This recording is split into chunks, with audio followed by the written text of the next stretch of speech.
মাছ ভাজিটা দেখা যায় ছোট বড় সবাই পছন্দ করে।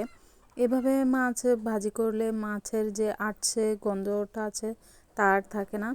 খুবই সুস্বাদু লাগে এভাবে মাছ ভাজি করে খেতে। গরম ভাতের সাথে এভাবে মাছ ভাজিটা খুবই ভালো লাগে।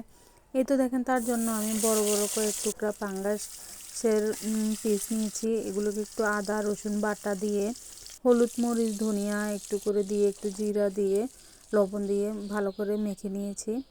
তারপর মাছগুলোকে হালকা আছে ভেজে নিয়েছি। এই তো দেখেন আমার মাছ ভাজিটা হয়ে গেছে। তারপর আমি ওই তেলে আবার করলা ভাজি করে নিলাম। করলা ভাজিটা আমার খুব ভালো লাগে, তার জন্য আমি করলা ভাজিতে অনেক পরিমাণে পেঁয়াজ এবং কাঁচামরিচ দিই, খেতে খুবই ভালো লাগে। আর হালকা হলুদ আর একটু ধনিয়ার গুঁড়া দিই। তারপরে এইভাবে করলা ভাজিটা আমি করে নিলাম। আজকে গরম ভাতের সাথে খাওয়া হবে করলা ভাজি আর মাছ ভাজি, আমার খুবই পছন্দের খাবার। এই তো দেখেন আমি প্লেটে গরম ভাতের সাথে নিয়ে নিলাম মাছ ভাজি আর করলা ভাজি। কেমন হয়েছে জানাবেন।